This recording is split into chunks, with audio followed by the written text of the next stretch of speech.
भाई जो गुरु वचन पे डट गए, कट गए फंड चुरा। वीडियो में अपने कर कमल से लिखित इस पुस्तक के माध्यम से आदि सनातन पंथ की साधना के विषय में बताने जा रहे हैं, समझाने जा रहे हैं। तो ये पवित्र पुस्तक है मुसलमान नहीं समझे ज्ञान कुरान, इसका पेज नंबर 56 है। और आज हम शुरू करेंगे आदि सनातन पंथ यानी यथार्थ कबीर पंथ में पूजा। आदि सनातन पंथ उस कादिर अल्लाह का पंथ है, उसका यथार्थ भक्ति मार्ग है, जिसको कबीर पंथ भी कहते हैं। तो यथार्थ कबीर पंथ सन 1994 से शुरू हुआ है पृथ्वी पर, सन 1994 से। ये पूर्व निर्धारित समय था उस कादिर अल्लाह का, अल्लाह कबीर का। जब वे भारतवर्ष की पावन भूमि पर 650 साल पहले बनारस के काशी में कबीर दास नाम से प्रकट हुए और 120 वर्ष उन्होंने लीला की, 64 लाख हिंदू मुसलमानों को अपना शिष्य बनाया, भगत बनाया, उनको शत भक्ति प्रदान की, सच्ची इबादत उनको प्रदान की। उस समय आदरणीय धर्मदास जी के माध्यम से उन्होंने सूक्ष्म वेद लिखवाया था, जिसको कबीर सागर कहते हैं। उस कबीर सागर में धर्मदास जी के माध्यम से परमेश्वर ने वर्तमान भक्ति युग का समय पहले ही लिखवा दिया था, निर्धारित कर दिया था। 5500 जब कलयुग बीत जाए, महापुरुष फरमान तब जग तारन को आए। कि हे धर्मदास, जब कलयुग 5505 वर्ष बीत जाएगा, उस समय सतलोक से, सचखंड से वो महापुरुष अल्लाह कबीर स्वयं ही आएगा और अपनी आत्माओं को जो काल जाल में फंसी हैं, इस डुप्लीकेट अल्लाह, डुप्लीकेट खुदा की डुप्लीकेट इबादत करके जन्म और मरण के चक्कर में पड़ी हुई हैं, उनको सत्य जानकारी देगा, अपने यथार्थ सतलोक की सच्ची इबादत की जानकारी देगा। वो परमात्मा अल्लाह कबीर स्वयं ही आएगा कि 12वें पंथ हम ही चल आवें और सब पंथों को मिटा के एक पंथ चलावें। कि 12वां पंथ जो गरीबदास जी के द्वारा चलाया जाएगा, उस 12वें पंथ के एंड में मैं स्वयं कबीर ही आऊंगा और उसके बाद एक नया 13वां कबीर पंथ चलाऊंगा, यथार्थ सत सुकृत 13वां कबीर पंथ। और उसके बाद सभी आत्माओं को, पूरे विश्व की आत्माओं को, जो परमात्मा चाहने वाली आत्मा है, उन सभी तक ये संदेशा पहुंचाऊंगा। और जो अच्छी आत्मा होंगी वो मेरी शरण में आ जाएंगी, आजीवन मर्यादा में रह के सच्ची इबादत करके और सदा सदा के लिए शैतान के लोक से बाहर निकल जाएंगी। तो वर्तमान जो भक्ति युग चल रहा है इस पृथ्वी पर, ये समय परमात्मा ने 650 साल पहले ही कबीर सागर में लिखवा कर निश्चित कर दिया था।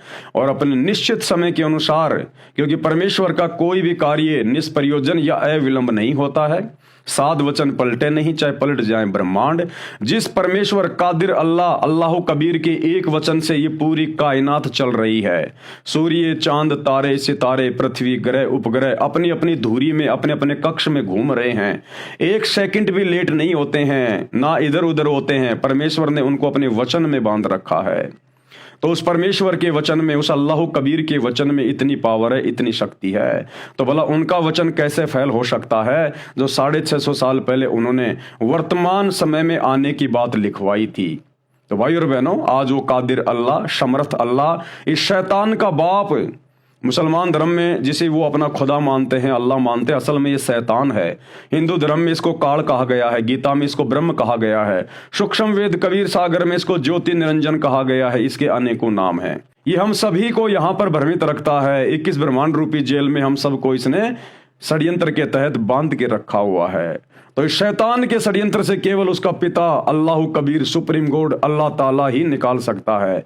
तो आज वो अल्लाह ताला आप और हमारा सौभाग्य पूरे विश्व के मानव समाज के लिए धरती पर प्रकट है। आवश्यकता है तो हमने उनके आदि सनातन पंथ यानी यथार्थ कबीर पंथ को समझने की। आदि सनातन पंथ यानी यथार्थ कबीर पंथ में पूजा, यानी उस कबीर अल्लाह की प्राप्ति के लिए सच्ची इबादत क्या है, कैसे करनी होती है, किन किन धर्म ग्रंथों में लिखी हुई है, और वर्तमान में उसकी जानकारी के अभाव में हम हिंदू, मुसलमान, सिख, ईसाई क्या आदि अधूरी इबादत कर रहे हैं। आदि सनातन पंथ में सनातन धर्म यानी वर्तमान के हिंदू धर्म के उपरोक्त धर्म ग्रंथों, चारों वेद व गीता वाली साधना, ऊपर बताई पांचों यज्ञ के साथ साथ गीता अध्याय 17 श्लोक 23 में बताए 3 मंत्रों ओम तत्सत का जाप भी करना होता है। आदि सनातन पंथ की साधना में अल्लाह कबीर की सच्ची इबादत में 5 यज्ञ दी जाती हैं करने के लिए। धर्म यज्ञ, ध्यान यज्ञ, ज्ञान यज्ञ, प्रणाम यज्ञ और हवन यज्ञ। ये वास्तव में क्या है, किस प्रकार से करनी होती हैं, पिछले वीडियो में आपको विस्तार से बता दिया गया था। और वर्तमान में बाखबर सतगुरु रामपाल जी ने अपने सभी फॉलोवर को प्रतिदिन ये 5 यज्ञ करने का आदेश दिया हुआ और हम करते हैं। इसके अलावा यथार्थ जो मंत्र हैं, मंत्रों के बिना मुक्ति नहीं हो सकती। तो यथार्थ मंत्र जो कुरान शरीफ में लिखा हुआ है, कुरान मस्जिद में लिखा हुआ है, सूर अश-शूरा 42 और आयत नंबर 2, ऐन सीन काफ, ये 3 मंत्र हैं जिनको जाप करने की विधि भी 3 प्रकार से है, लेकिन ये कोड वर्ड में है। ऐन सीन काफ, ऐन सीन काफ, इस प्रकार ये जाप नहीं किए जाते।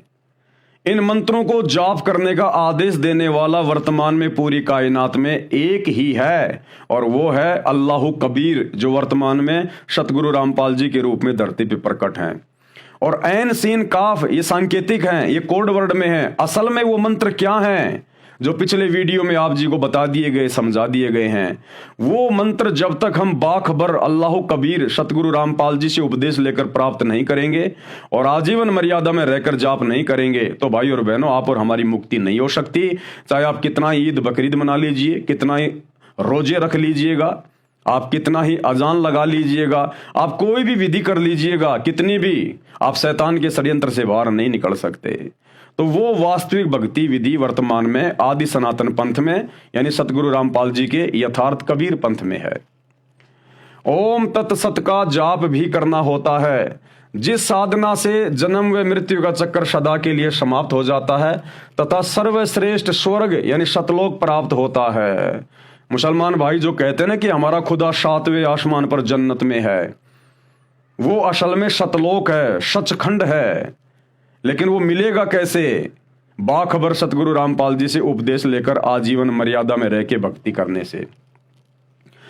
जहां पर जन्नत ही जन्नत है, यानी वहां पर जहन्नुम का कोई नामो निशान नहीं है, वहां पर मृत्यु नहीं है, कोई दुख नहीं है, कोई परेशानी नहीं है, वहां जहन्नुम यानी नरक नहीं है।